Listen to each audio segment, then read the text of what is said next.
Police say that's when the deputy was hit and killed by a driver. Police say the deputy was helping control the flow of traffic prior to UC's commencement ceremony.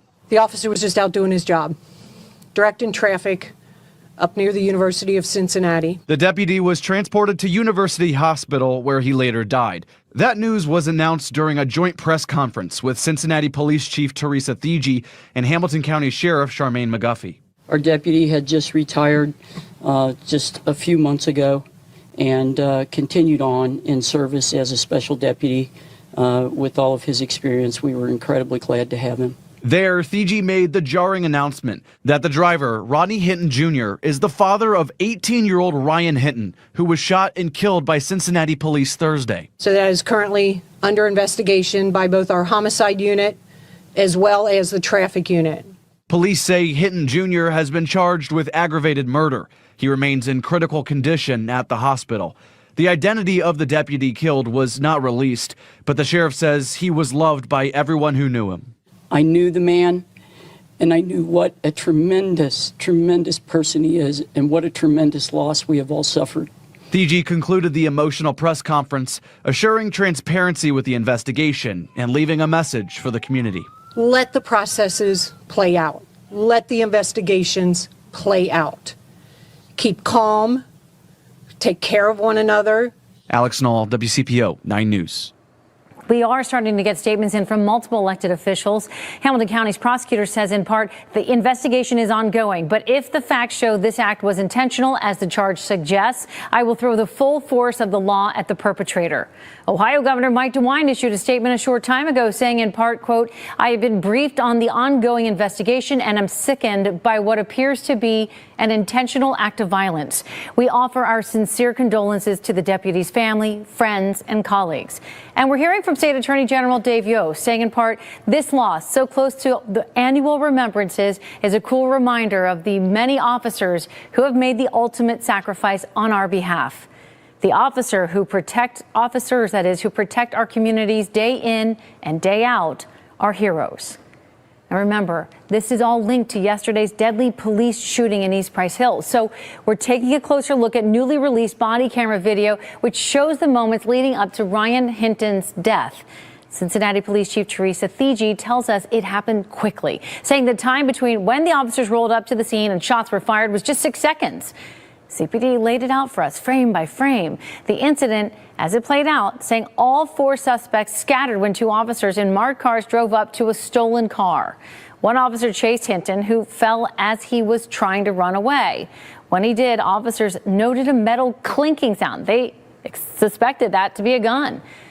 Hinton then gets up and appears to run toward the other officer on the scene. And according to interviews, that officer said he noticed the suspect pointing a gun at him. Chief Thigi says the officer fired 4 or 5 shots, hitting Hinton twice. He adds that police attempted to administer first aid at the scene. He felt threatened for his life, and that's why he discharged his firearm. This is where we have to go to the state of mind of the officer at the time. What are they seeing, feeling, hearing? If they feel like their life or somebody else's life is in danger, they have a responsibility to stop that threat. Police are searching for the 4th suspect in the case. As for the other 2 in custody, both were in court this morning. 18-year-old Jarrell Austin and 19-year-old D'Anthony Bullocks stood before a judge for arraignment. Both face charges of receiving stolen property and obstructing official business. It's been a rough 48 hours for local law enforcement in parts of our community. So, of course, our team will be monitoring this shocking situation all weekend long and beyond. We'll bring you the latest developments on air and online at WCPO.com. Tonight, the father of a teen fatally shot by Cincinnati police Thursday, now behind bars, after investigators say he killed a deputy from another department the next day with his car. There is a connection between these 2 incidents. 38-year-old Rodney Hinton Jr. is charged with aggravated murder. Prosecutors say he intentionally struck a recently retired Hamilton County deputy who was on traffic patrol. I've got an officer now. A makeshift memorial today at the intersection. The deputy, just identified by the sheriff's office as Larry Henderson, later died at the hospital. He was so well liked and so well known. A courtroom full of law enforcement Saturday as Hinton faced a judge. His team in court calling this an emotionally charged situation. Hinton making a hard-to-hear comment to deputies while being escorted out in handcuffs.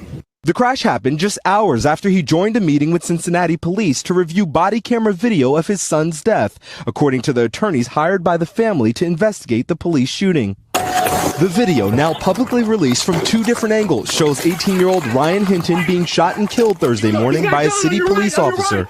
He's got a gun! Investigators say the teen pointed a gun at Cincinnati officers responding to a call of a stolen vehicle. Hinton's family attorneys tonight writing they are heartbroken by this tragic turn of events, and we are all devastated for the family of the officer who was killed.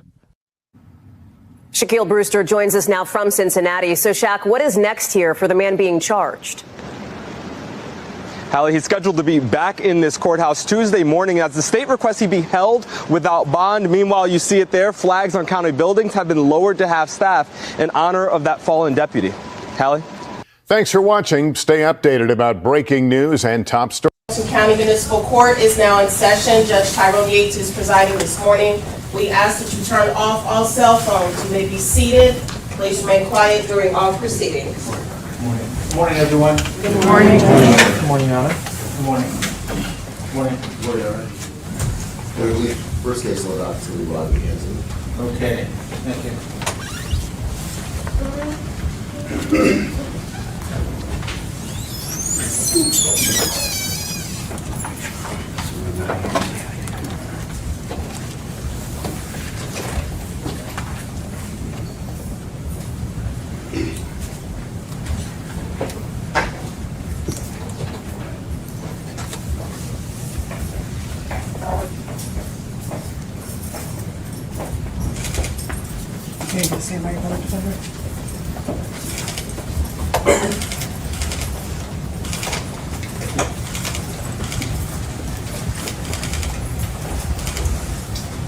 Good morning, Mr. Hinton.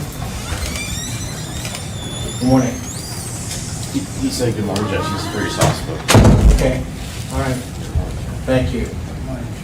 All right. Anything as to probable cause? Your Honor, we'll waive probable cause this morning.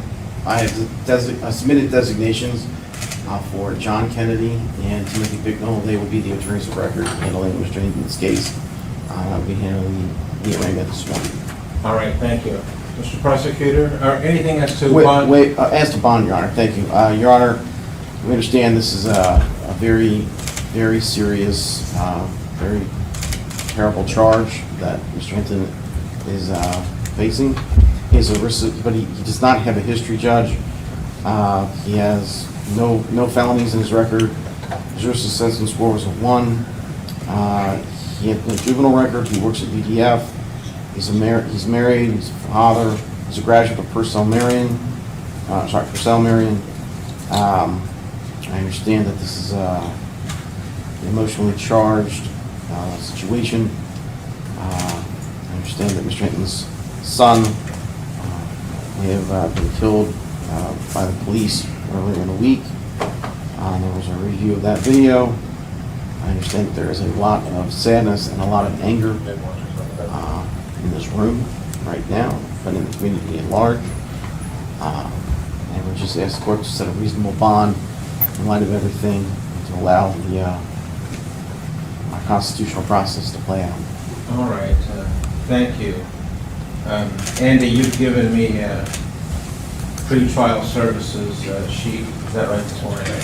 All right, the court has had a chance to review that and his past history. Is there anything from the state through the prosecutor? Yes, Your Honor. Ryan Nelson on behalf of the prosecution. Could you give us more volume, please? Yes, Your Honor. Ryan Nelson on behalf of the prosecution. What we believe that the evidence will show is that yesterday, on or about the 2nd of May, the defendant was traveling, I believe it would be eastbound on Martin Luther King Avenue at MLK, I believe at Burnett Woods, at the intersection, I believe immediately north to the rear entrance of the University of Cincinnati. The defendant stops his car. The defendant, in a way that was calculated and premeditated, lined up his car, deliberately accelerated his car, and purposely caused the death of an on-duty deputy sheriff who was doing a detail at that intersection. As such, we are going to be seeking indictment for aggravated murder. And we would request, in accordance with ORC 2937-222, for a no bond hearing. That rule requires that hearing be set within 3 business days, so we are seeking to set that date on the 6th of May of 2025, that will be next Tuesday. So the court will now set no bond until Tuesday, when we'll review the statute for a continuing no bond under these unusual and very tragic and terrible circumstances. Where will the defendant be housed, and will he be safe? And I ask that because he was transferred, as I understand it, to Clermont County yesterday. That's correct. On my order. That's correct. And will he be returned to Clermont County until Tuesday? It's our understanding he will be returned to Clermont And County. you have a safe environment for him there in Clermont County? Yes, sir. You'll return him on Tuesday, May the 6th at 8:30 a.m. for a hearing at 9 o'clock in the morning? Yes, sir. All right, thank you. Your Honor, for the record, we'd ask the court to put a bond on him now, but we understand that it's not a bond hearing to request. All right, no bond. That nature. Thank you. And we can hold him at no bond for 72 hours, Yes, is that sir. right? Yes, correct. Thank you. All right, thank you so much.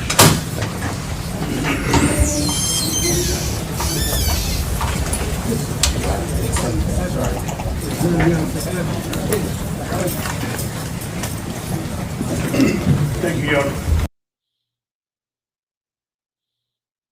We understand that it's not a bond hearing to request.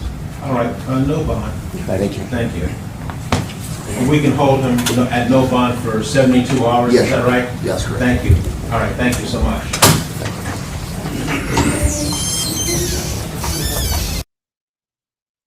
I'm just noticing the body language of this officer here. Looks like they exchange with us. Looks like a head nod to each other here. I don't know if you can see that. The phonically challenged, the bigger one, the younger, bigger one. Watch his head movement.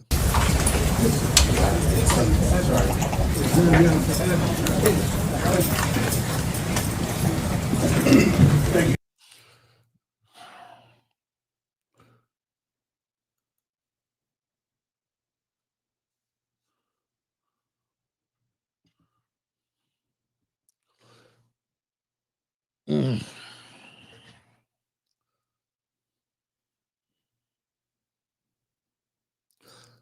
I watched the footage of this young man, Ryan Hinton, several times.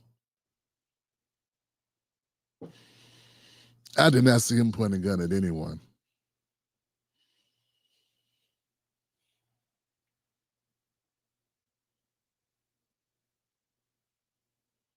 I watched it maybe 10 times. Not good for the psyche, because right after watching that, I had to watch him be shot 10 times. Well, shot 4 times. So I guess shot 40 times, because they shot him 4 times. And I watched it 10 times for. Let me get this right. I just want to set this up for you. In my understanding, there's these kids in a stolen vehicle. I don't know if they stole the vehicle or not. It's a stolen car. That's it. Maybe someone saw them steal it. The kids try to flee. They park the car and run. He falls. Ryan Hinton falls. He gets back up. He starts running through the dumpsters. And an officer that he did not, I don't think he saw that officer when he started running. An officer flanks him and shoots him. It appeared to be shooting him in the back several times.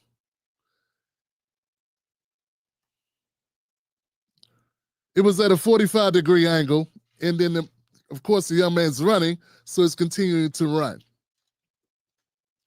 And the officer continues to shoot.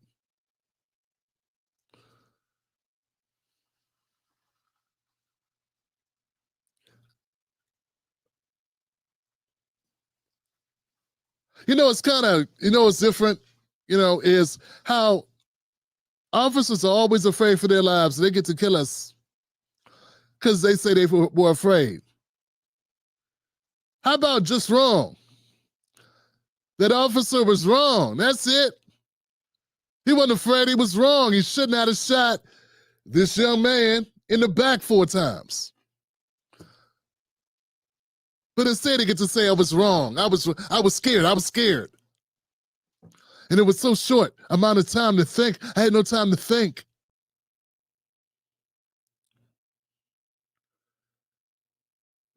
These young men coming out of this car were just trying to get away. They just didn't want to be caught. They just didn't want to go to jail. They weren't attacking officers. They didn't just finish a hostage take. They didn't just gun down a school or shoot up a school or shoot up a concert. They were in a stolen vehicle where no one was hurt and ran. That's all. I'm not even going to agree that that was his gun, because I couldn't see if he had a gun. And I don't trust cops not to plant guns. Because where I'm from, cops plant guns. And where you're from, they do it too. And if you don't know that they do that, you're not a grown-up.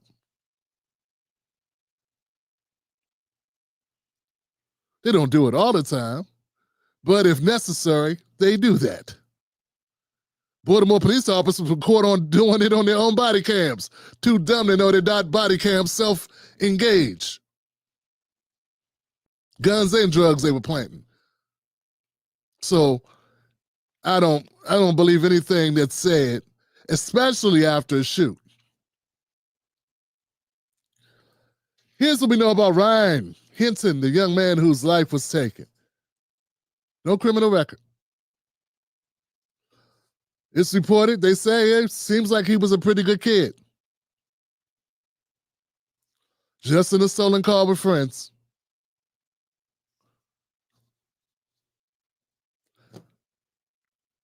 They say he had a gun. They say he pointed the gun. Once again, I did not see a gun being pointed at anyone. It was 6 seconds. And if he was pointing a gun at you and he wanted to shoot you, why didn't he? Oh, you're just that quick, huh? It's so quick. The officer's so quick, man. He just snapped quick judgment. Boy, he beat him to the punch. That young man came out that day, he said, I'm gonna kill me some police officers.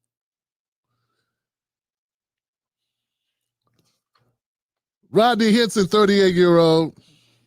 Looks like he had one prior charge of assault or something with someone, and he got 1 year probation. Other than that, his record's clear. So this is what happened. Rodney Hinton goes down to the police station. He hears about his son. He goes, he watches, sits in the office. They show him the footage of his son being gunned down. They say at the time that they showed it to him, he was devastated, despondent. They let him leave. They let a dad who just saw his son killed, shot 4 times in the back. And they just said, okay, Mr. Hinton, have a good day. As he's leaving, he sees an officer. He done hit his brakes. Allegedly. No, that's not alleged. They see no brake skid marks. I don't have to say allegedly.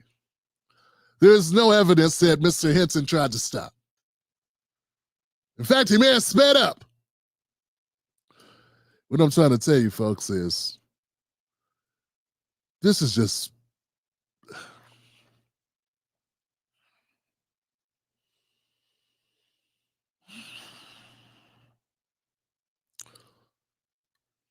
they let this dad see his.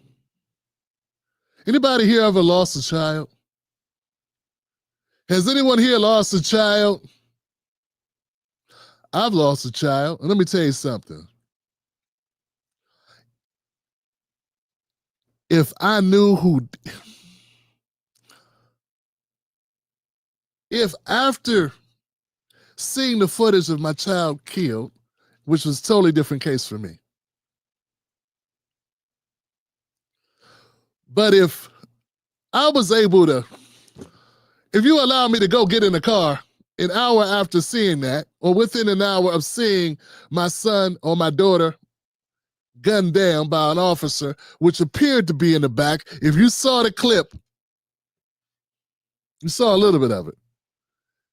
I'm trying to tell you, folks, that man was enraged. He was devastated, destroyed, I'm imagining, because I know what that feels like.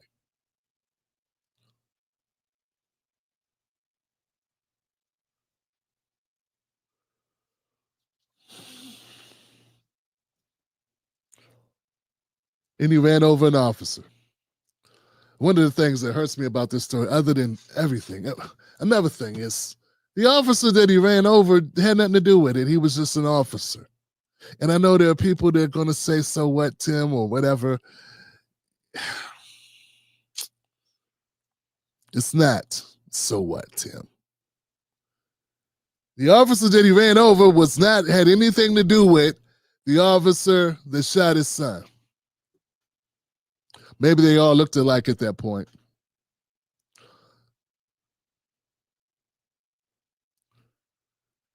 But they aren't the same person. As I was preparing to do the story, I was hoping they were. At least then, it would all be connected to the same events instead of it being a person with nothing to do with it. And then his family as well.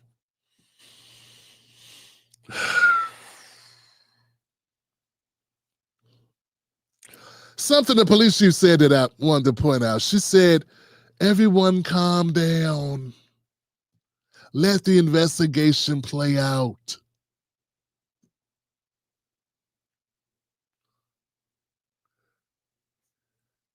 Why come the officer couldn't let the investigation play out? You got your car back. The car is back. It's not totaled in anything. It's sitting there.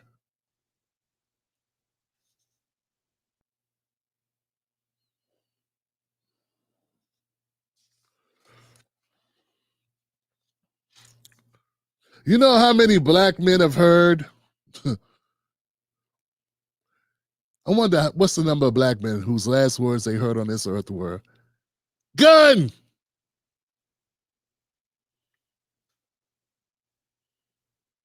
Oh, that and stop resisting.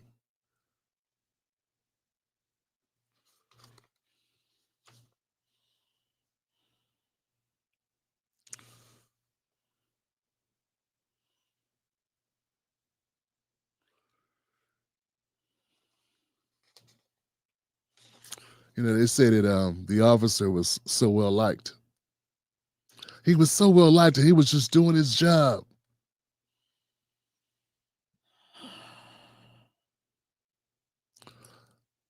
I believe Ronald Hinton felt like he was doing his job too. And not a job given to him by the state.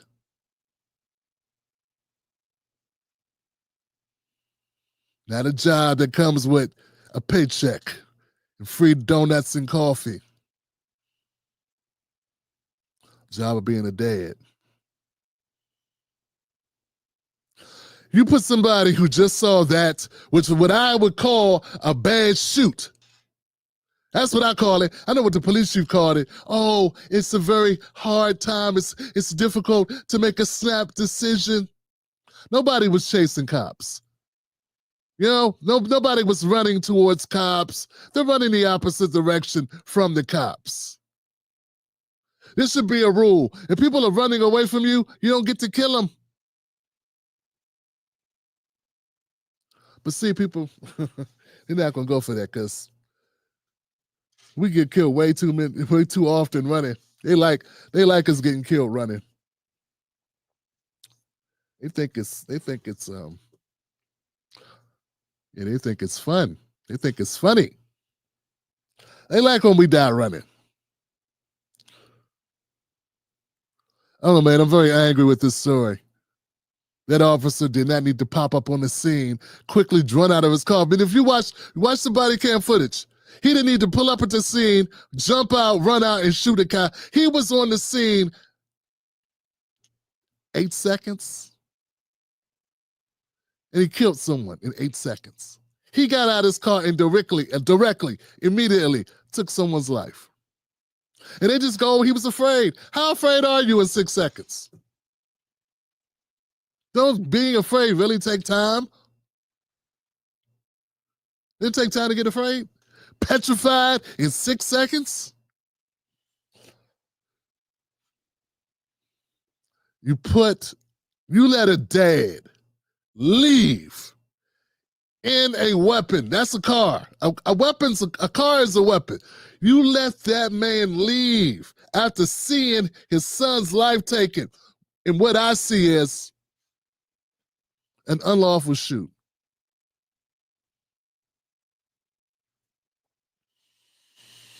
And he didn't go home and get a gun. That would have taken time. Maybe if he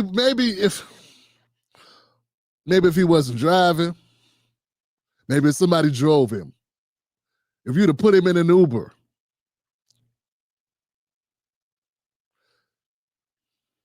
Hell, if I'm that Rodney Hinton needs to say he was out of his mind for a moment. He don't know what. He don't remember doing anything. That would require him to stop mean mugging cops in the. I guess it's too late for that. I guess that horse left the barn, so to speak.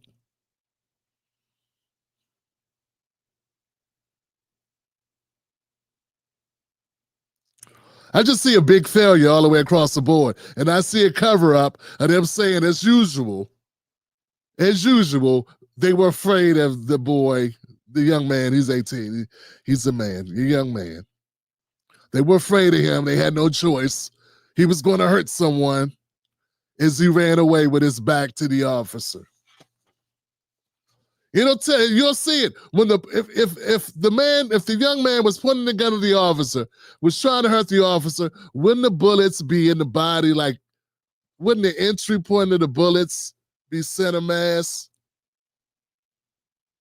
So if you're trying to stop someone who's coming at you, who's a threat, why the bullets that you shot enter through his back? And why won't that matter? Why won't it matter to so many people? We know why. I'm just asking it because it's a question for the reasonable people out there. If you're afraid of somebody and they're coming at you, when you shoot them, shouldn't you be shooting them in the center mass, them straight on? Why are they behind you, past you, and you're shooting them in the back if they had ill intentions towards you? You didn't shoot them because you were afraid. You're shooting them because they were running, which means you made a decision to use lethal force in a situation that did not require it. Once again, this man did not have a rocket launcher. He did not have nuclear codes. He was not trying to blow up the Capitol. He was not trying to bomb a school. He was just running from a vehicle that ain't worth $10,000. That him and 3 other friends took out for a joyride.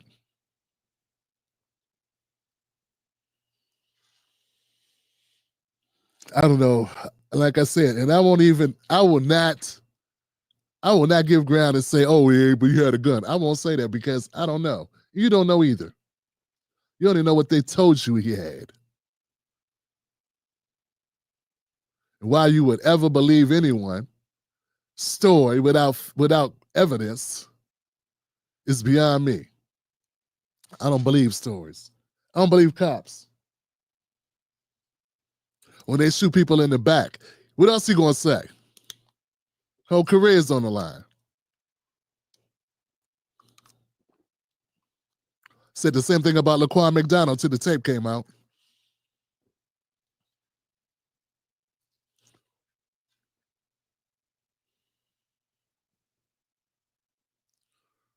George Floyd had a medical emergency in the ambulance until the tape came out.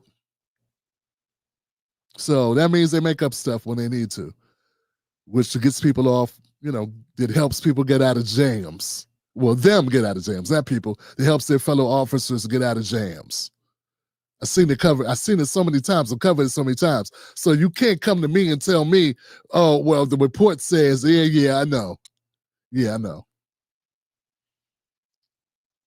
So until you can prove to me that he had that gun in his possession and that he pointed that gun,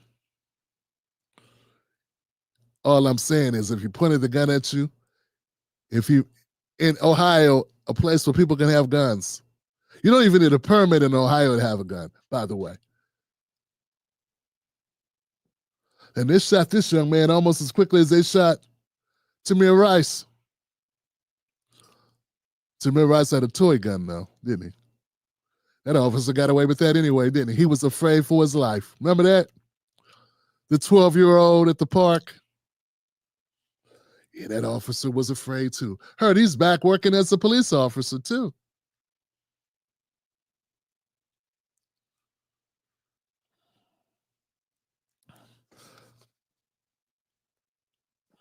This is going to be a rough story, man. It's going to be a tough story.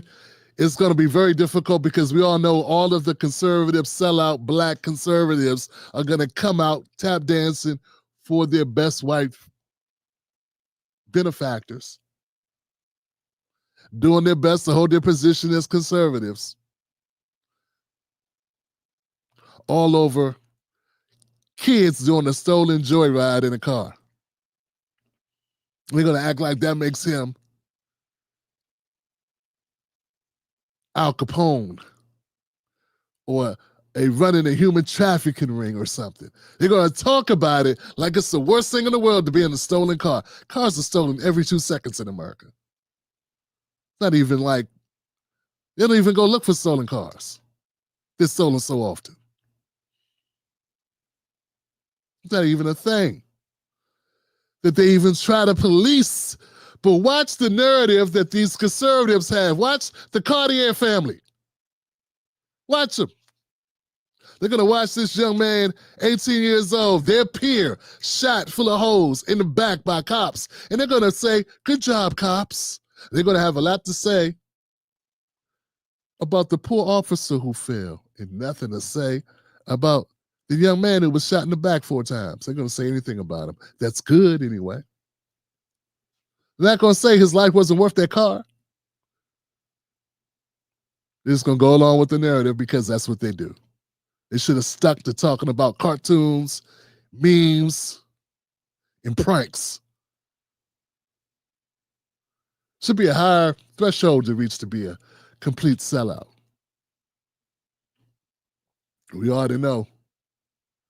We already know Brandon Tatum, who will get play on 5, he'll get play on 16, 25 platforms, spewing his nonsense and his bullshit. It's amazing. Be a cop for 2.5 years, and then for 10 years be able to talk about issues concerning black people like you from a position of authority. If that's the case, I was a paralegal 20 years ago. I guess I can talk as a lawyer, huh? I mean, if this guy gets to be a cop for 2 years and build a business off of talking about black people gunned down by cops, well, I guess, shoot, I worked for the Department of Justice for a couple of years as a paralegal, so I guess I get to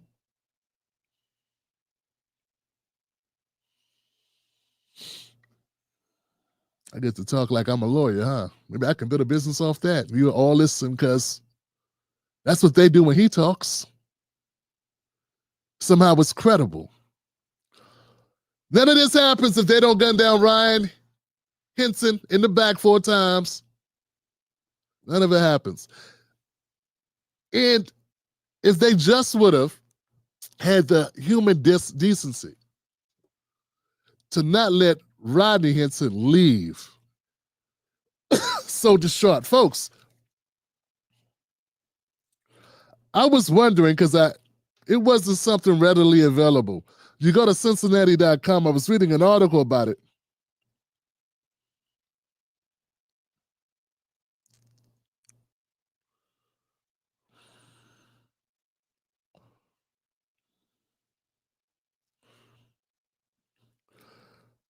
Somebody named Wright. Who was Wright?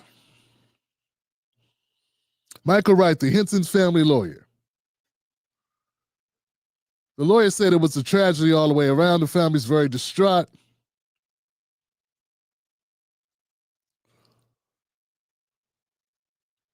The lawyer says they never met Ryan, but from the family, I just know he was a son, a brother, and that he loved life. Wright said as far as he is aware, Ryan did not have a criminal history. The inquiry found no court records related to Ryan Hinton. Wright was with Ryan Hinton's family on the morning of May 2nd as they watched the body camera footage from the one officer's present when Hinton was killed. Wright said the footage was disturbing and Rodney Hinton was distraught and despondent. And you guys let him go get behind the wheel of a car.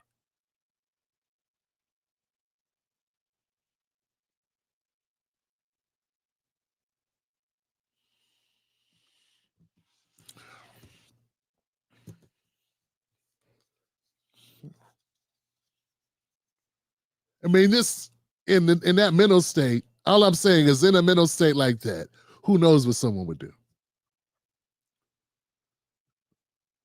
It should be like mandatory that, I don't know. It looks like he was in the car alone when he ran over the officer.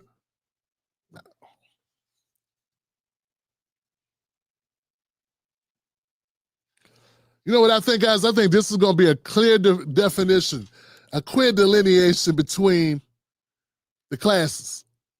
Because it's going to be on one side, you're going to have your academic blacks who ain't going to understand it all. They're either going to be quiet or they're going to be saying suspect things. Yeah, they're going to be very quiet or they're going to say suspect things. And we're going to have the working class black Americans. We're going to look at their father and say, he saw what was on that tape and triggered him, and then he stood up for his son. And we're going to see the divide. And I keep telling folks, part of the problem we black Americans have is we got some blacks who got money. Because see, if we was all in the same situation, we'd be more united. But those that come from a little bit of money, a little bit of prestige, they never understand poor people. They never understand working people, working class people, working class black people. They never understand us. They never understand effort. You know what I'm saying? They never understand effort. Because when you got money, things always look different, no matter how sorrowful what's going on. So they ain't going to understand this at all. But you understand it, don't you? You get it, don't you?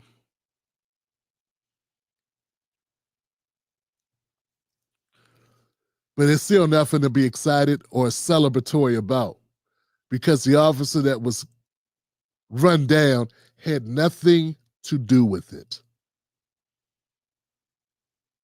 And some of you have family members that work as cops who had nothing to do with it.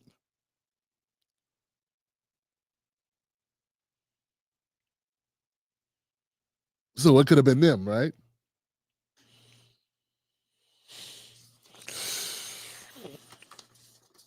Because in a mental state like that, I'm just saying,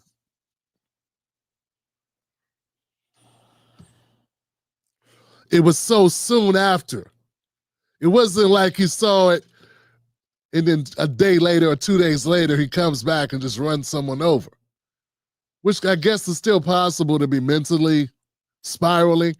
But I'm saying to just see it in like an hour later on the way home, like that's, I just call it a heat of the moment. The heat of the moment. And if I'm looking at it and I have it, it disturbs me to have to watch it myself just to report to you on this topic. So I'm watching it and I'm disturbed and I'm rewatching it because I got to see if I can see the gun. Can I see him pointing it? It was like the young man didn't even see the cop. Then he sees the cop and he beelines to get away from the cop.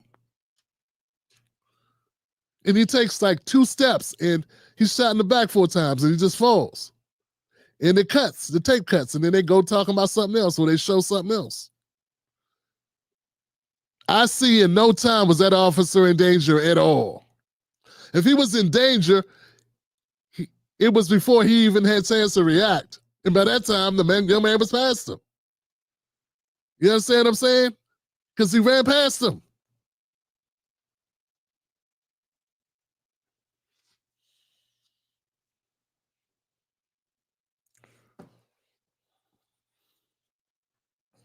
And as horrible as that is, folks, that's not even the worst shooter I've seen. I've seen them do that to a kid with a pocket knife in his hand. Laquan McDonald, Chicago. They kept shooting him when he fell on the ground. And everybody had amnesia. And everybody didn't know what happened. And it took footage from a McDonald's across the street to prove it, because they all lied. So, you know, I just want to remind the people that this is for the people that are on the fence. I've been covering this stuff for almost 15 years, and I'm going to tell you, I've seen entire police forces lie to protect one another almost. And it take CCTV footage to prove all of them lied on their reports. So, yeah, there'll be goofies in the audience, goofies in the comments. They're going to say, but you got to believe the cop. You said, Tim, this isn't right. You're just going along with the criminal.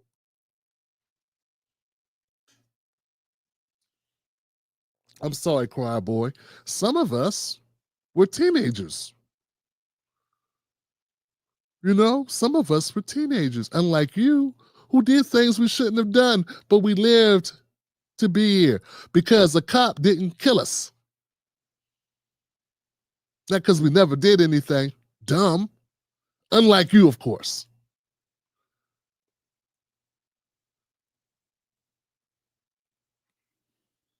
Bobby, still. So that's the way I see it, folks, and it's just a horrific thing, and I just want to, my condolences to the Hinton family. It's going to get tough, man. I haven't seen any other the Hinton family, and of course, the Henderson family, Larry Henderson, Officer Larry Henderson. And I'm gonna be honest. Let me keep it real here, guys. I would be surprised.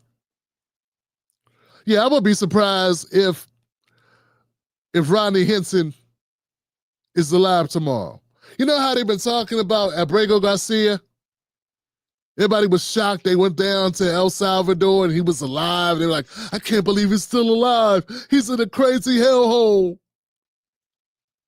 You don't know how many people die in our prisons in the U.S., nor do you care. And that's sad because they're Congress people. We got Congress people talking like our prisons don't kill people, like people don't die in our prisons.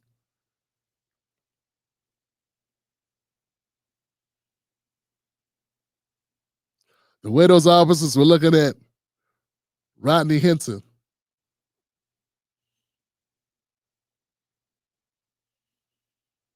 the way he was looking at them, like he knew they was looking at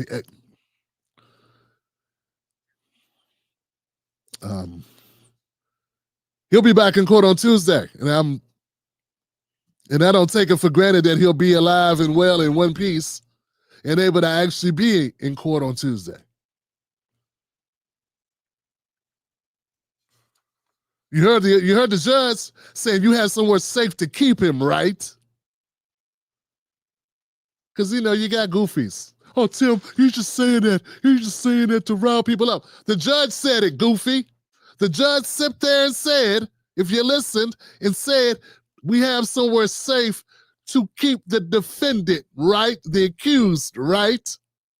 Meaning, don't kill him before Tuesday. Who do you think they were talking about? Killing him. Who you think the judge was referring to? COVID? Zombies? Supernatural phantoms? Ghosts? Nah, you talk about cops. and skinheads.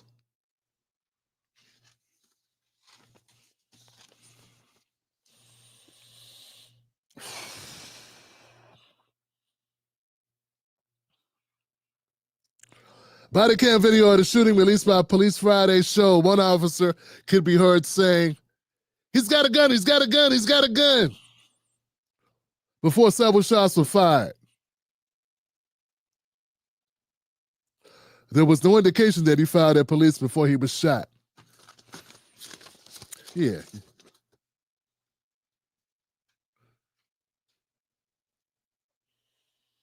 All right, guys. Where we at here? What do we got? What do we got? Who we got? What we got? What we got? What we got?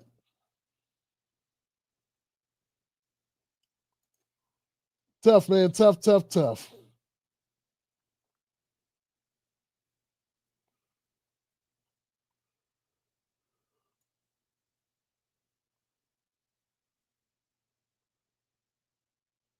I don't know what to say, guys. I guess that's all I got. I don't know if anything else I say, I guess would be redundant unless you guys got comments. Anybody got comments? Anybody got questions? Is anything? I can't imagine there's anything that I'm leaving out, but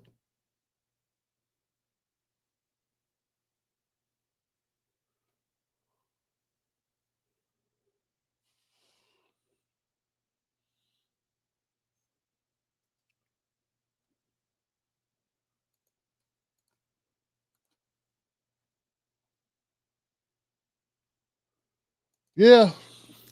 Mama DeBoose, they think they just unalive us with no consequences ever. Yeah. Yeah.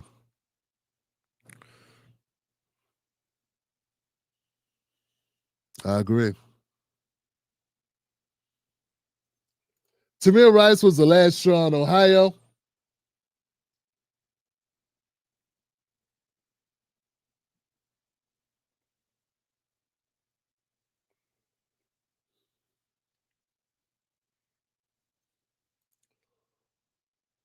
We want our children thinking running from law enforcement is acceptable.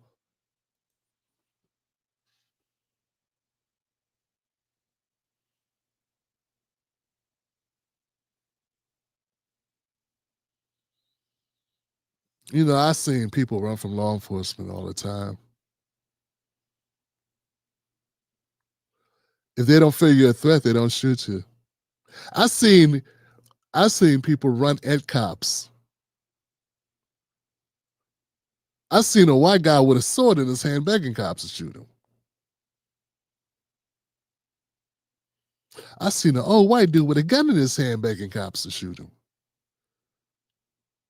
It's all about the state of the mind of the cop and if they want to kill you or not. You don't know anything, but you want to talk. I covered a story of a white man who killed 3 people and then ran outside naked at officers, and they wouldn't shoot him.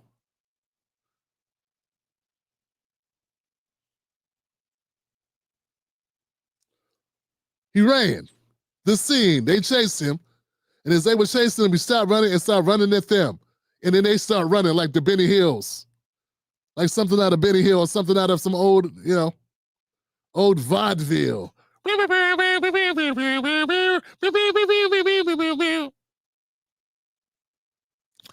And not a bullet was shot. So you can say what you want to say. People run from cops, man. Nobody wants to go to jail. White people don't want to go to jail either, Goofy. Nobody likes jail. People run from cops. People die in prison. Do you know anything? You talk like being in prison is a cakewalk. People lose their jobs. People lose their families. People are separated from their families. Maybe you're a liberal because maybe if Maybe if Ryan Hinton was a migrant, you'd understand, you'd have more empathy. Because you're going to be separated from his family. And oh no, Rodney Hinton was separated from his son. Where's the sympathy for the devastation that must be ongoing with him? And see, this is the point I've been trying to make for people. But you know, even black people don't love black people.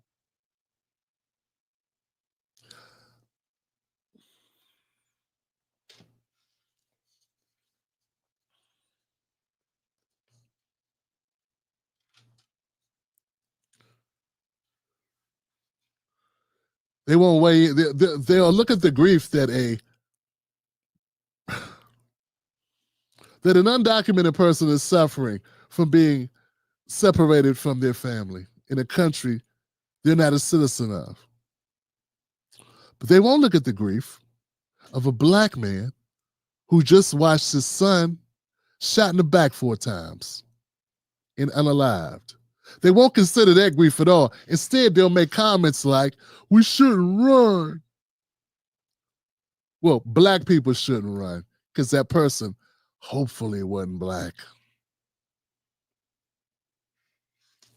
And if he was black, he wasn't black American. Black something else.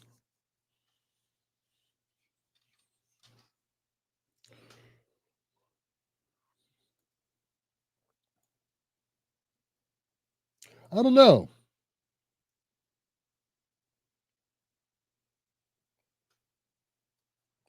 But the cops were looking at this young man. Well, they were looking at Ronald Hinton, the father, who's now just in court.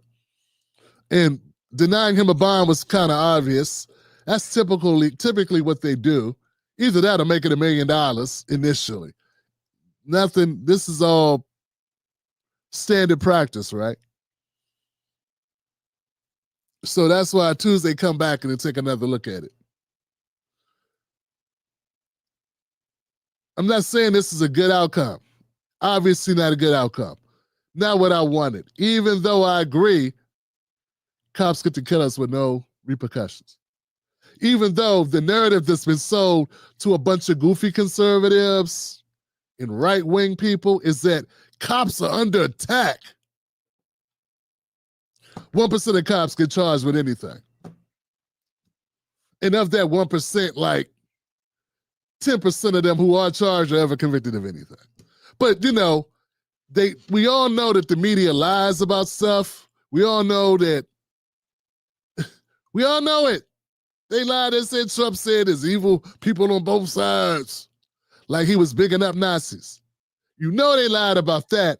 But when we start talking about other things, all of a sudden you believe them. You don't believe they lie about stuff. You think they only lie about certain things, and other things that you agree with, you say aren't lies. Get what I'm saying?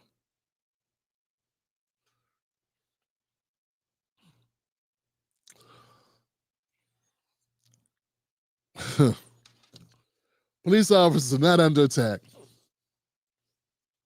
We got more police officers than we got firefighters.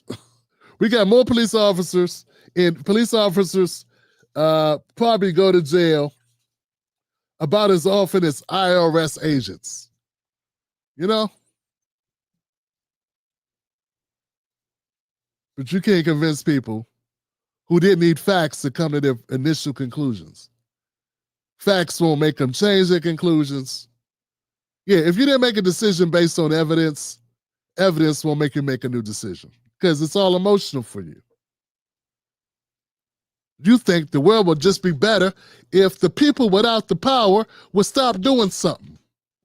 And it's just dumb. It's like if you got an abusive dad and he's beating the shit out of his kids. You don't go to the kids and say, if you just cleaned up better, then he wouldn't beat you to within an inch of your life whenever he's had a few too many drinks. Or when his horse didn't come through down at the track. Or when his gambling debt ain't on his ass. You know, that's not what you do. But that's what you do when it's black people in cops or when it's poor people in cops or pretty much in all situations because you don't know anything. And you don't, it's like logically, you can't put it together. You don't go to the people not in power and say, if only you acted better, the people in power wouldn't do to you what they did to you. They used to do that to slaves too. If you just build the cotton better and bought all 20 barrels at the end instead of 18 or 15, you got to 20 barrels, he wouldn't have to beat you like he does.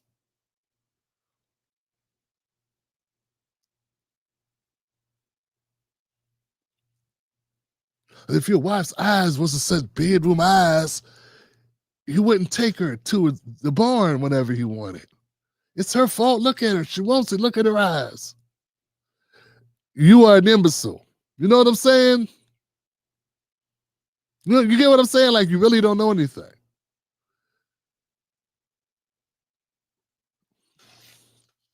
So I relate things to logic, you know?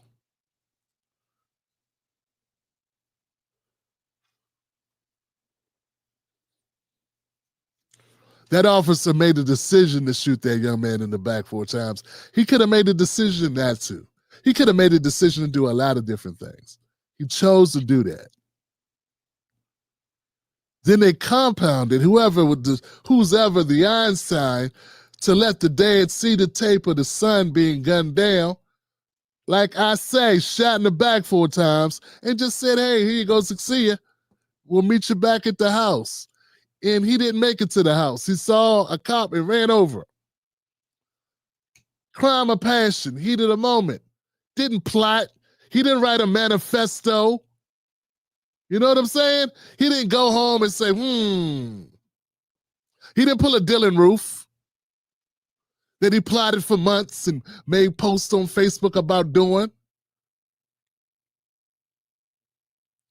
But there'll be no empathy for him because he's not an MS-13 former gangbanger or whatever, caught smuggling people with $15,000 in his wallet and eight undocumented people in his car who don't speak English. Traveling from state to state, interstate traveling. Should have been jailed then and deported. But I'm losing friends and supporters over that story for that guy. And I say, you know what? Good.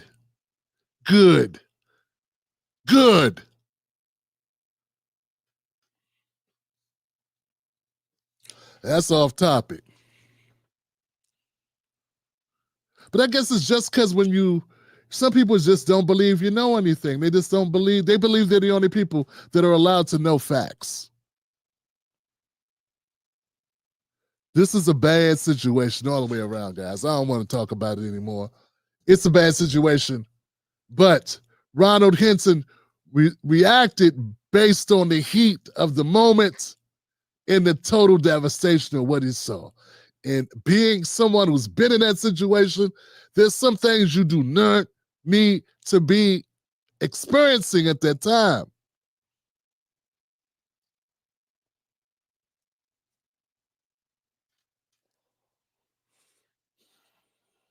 I don't know why he was by himself. When my wife and I found out, we were together. At least we had each other. But you don't know what's going through your head driving home. And I drove back, but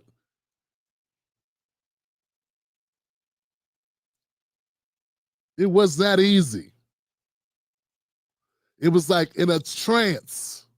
You don't understand. You can't believe you're going through when you get news like this, you are traumatized. You are traumatized. You cannot believe what has happened is real. You're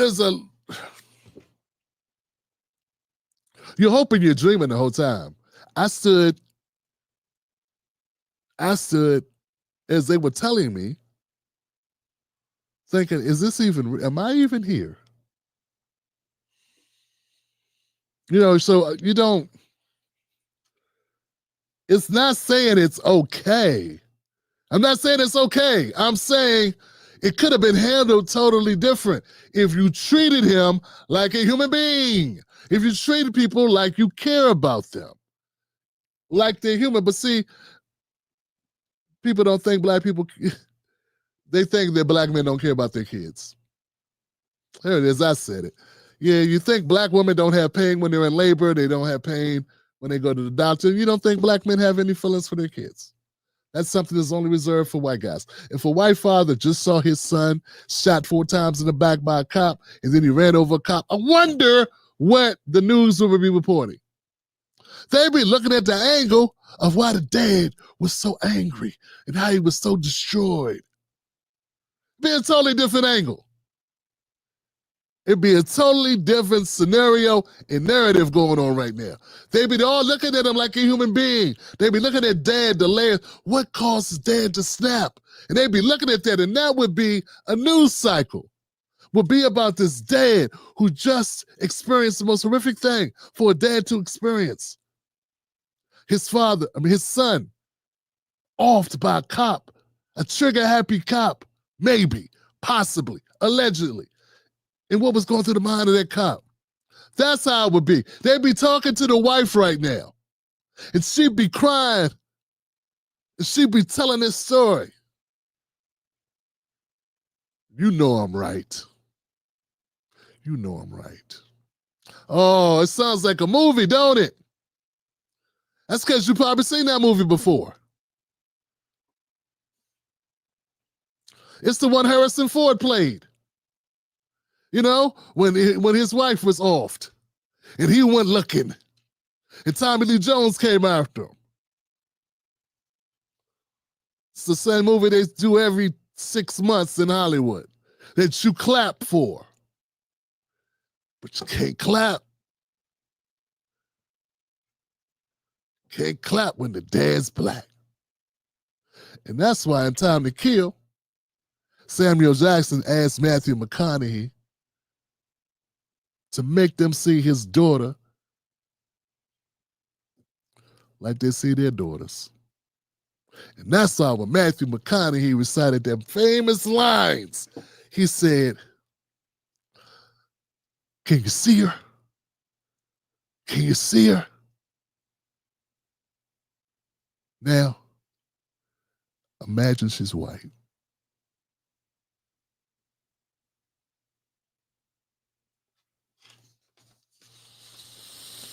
Well, imagine the dad's white. Imagine his son's white.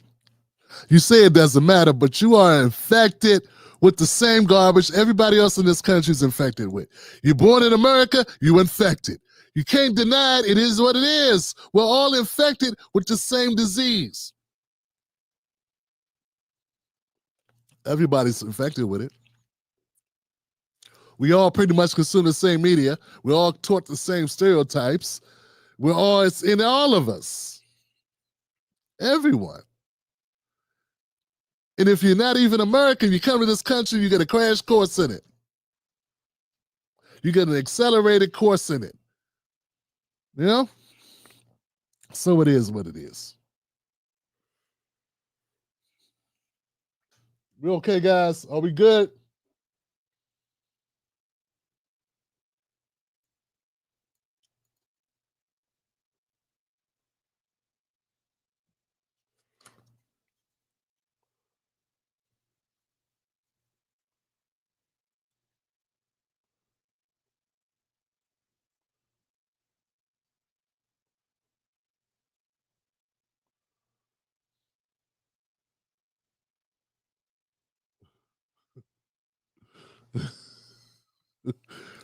I'm gonna stop.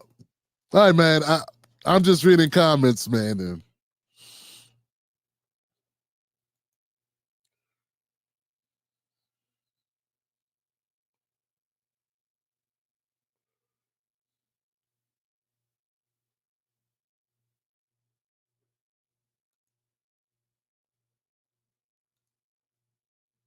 who's this guy, WT Garner?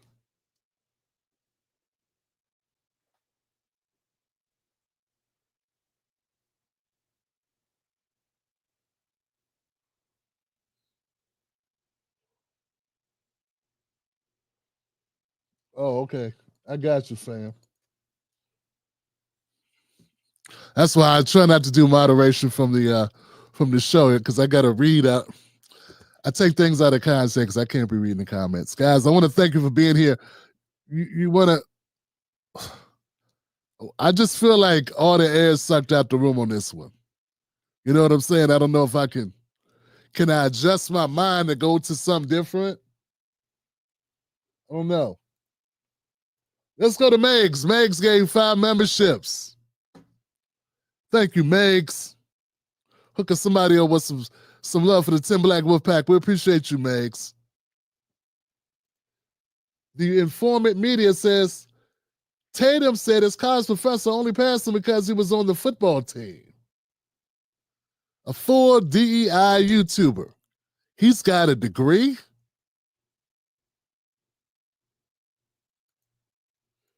Black Mamba in the house. Thank you, Black Mamba. Trust no parties here. The usual suspects are here and honestly telling. Thank you, honestly telling. Yeah, man. Yeah, and I just want to be clear, folks. And I agree, we should all be good parents to our kids.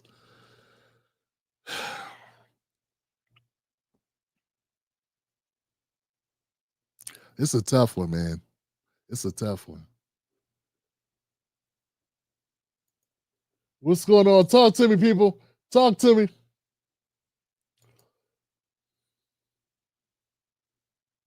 Jorge Pinell, thank you, Jorge. Yeah, it's weighing on me.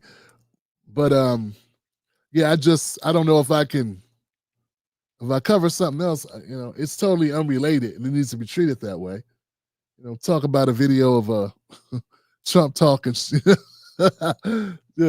talking about something totally different. True Lion says, salute to the Tim Black in the chat. Thank you, True Lion. Wargy says, it's all love, Tim. Yeah, I'll be back tomorrow. God willing, we'll be back tomorrow.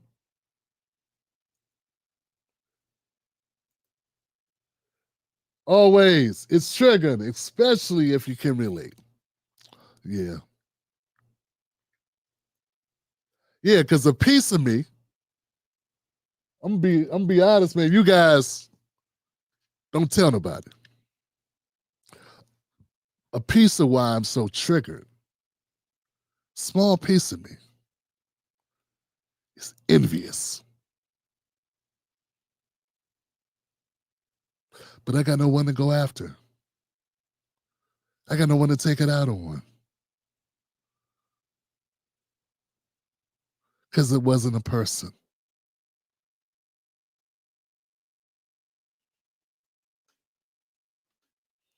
I got number love for you guys, so thank you for supporting this show. We may not always see eye to eye, but believe me, my heart is in the right place, as is yours. And we find a good fight.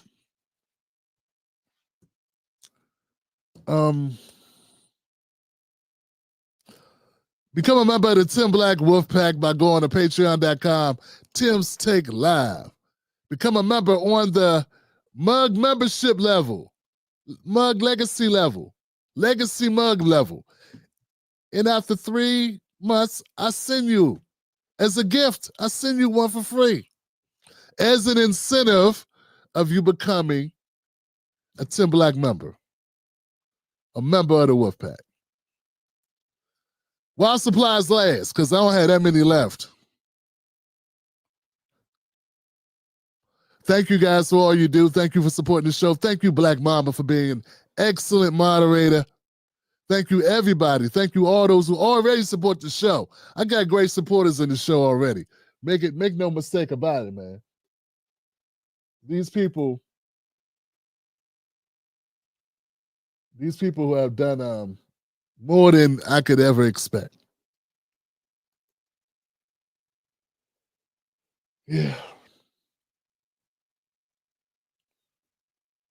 I'm going to run a couple commercials and get out of here, guys, and we'll see you soon. Remember, don't let anybody take your cornbread. Don't let anybody take your cornbread. All right. They told you, work hard, stay out of trouble, go to school. What they didn't tell you is the rules were never written for you to win. Meanwhile, billionaires get richer and you're praying your ties last another month. They don't care if you break your back. They just want you quiet. Nah, not anymore. We're done being silent. The system ain't broken, it was built this way. If you are not a member of the Tim Black Show, become a member. Yeah, go ahead and become a member, man. You right here at the door of becoming a member of the Tim Black Show. Go ahead and do it. Go to patreon.com, Tim's Take Live. Become a member. Buy me 1 cup of coffee a month. And we good. Most news shows are suspect. They don't focus on Black issues, and when they do, it's all fluff. How does that help your life? How does that help your family? How does that help the culture? They don't. The Tim Black Show is different. Tim Black gives you news for people who can't stand the news. Real, authentic, researched, entertaining, on point. Don't let nobody take your cornbread. Visit www.timblacktv.com today. Get Black breaking news, politics, culture from someone you can trust. TimBlackTV.com. Join us today.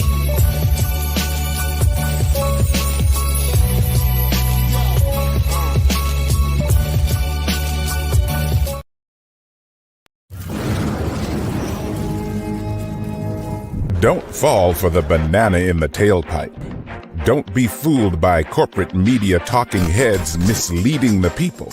Get your news and information from an entity that keeps it real. Tim Black. Tim Black is the host of The Tim Black Show. Independent news that leaves you informed, inspired, and sometimes entertained, but always in the know. Go to TimBlackTV.com and sign up today. The Tim Black Show is news for people who can't stand the news. See you there.